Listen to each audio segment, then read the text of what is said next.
Israel Iran സംഘർഷം ഗുരുതര സാഹചര്യത്തിലേക്കാണ് നീങ്ങുന്നതെന്ന് നയതന്ത്ര വിദഗ്ധൻ KP ഫാബിയൻ. ഇക്കാര്യത്തിൽ ട്രംപിന്റെ തീരുമാനങ്ങളും പ്രവചനാതീതമാണെന്നാണ് അദ്ദേഹം പ്രതികരിക്കുന്നത്. അപ്പോൾ IRGCയുടെ കമാൻഡർ ഇൻ ചീഫ്, മറ്റ് മിലിറ്ററി ഒഫീഷ്യൽസ്, ചില ന്യൂക്ലിയർ സയന്റിസ്റ്റ്, മറ്റ് പലരും കൊല്ലപ്പെട്ടിട്ടുണ്ട്. അയത്തുള്ള ഖമനൈ പറഞ്ഞു കഴിഞ്ഞു ഒരു തിരിച്ചടി ഉണ്ടാകുമെന്ന്.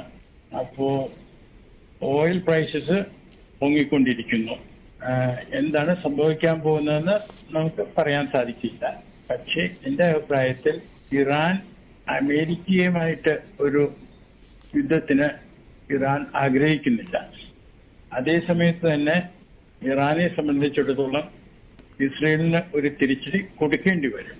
പക്ഷേ പ്രൈം മിനിസ്റ്റർ നെതന്യാഹു പറഞ്ഞിരിക്കുന്നത് ഇത് ആദ്യത്തെ വേവ് അറ്റാക്കാണ്, ഇനിയും കൂടുതൽ ഉണ്ടായിക്കൊണ്ടിരിക്കുമെന്നാണ് നെതന്യാഹു പറഞ്ഞിരിക്കുന്നത്. നേരത്തെ നെതന്യാഹു പറഞ്ഞിരുന്നു ഇറാനും അമേരിക്കയുമായിട്ടുള്ള ന്യൂക്ലിയർ ഡീലിനെ പറ്റിയുള്ള ചർച്ചകൾ അത് ഈ ഞായറാഴ്ച ഒമാനിൽ അവര് ഒരുമിച്ച് കൂടുവാൻ പ്ലാൻ ഉണ്ടായിരുന്നു. അപ്പൊ ആ ചർച്ചകൾ പരാജയപ്പെട്ടാൽ മാത്രമേ ഇറാനെ ആക്രമിക്കുകയുള്ളൂ എന്ന് നെതന്യാഹു നേരത്തെ പറഞ്ഞിട്ടുണ്ടായിരുന്നു. പക്ഷെ അത് ഒരു പക്ഷേ ഒരു ഡീക്കോയ് ആയിരിക്കും, ഇറാനെ എന്താ പറയുക മിസ്ലീഡ് ചെയ്യാനുള്ള ഒരു അറ്റംപ്റ്റ് ആയിരുന്നു കാണണം.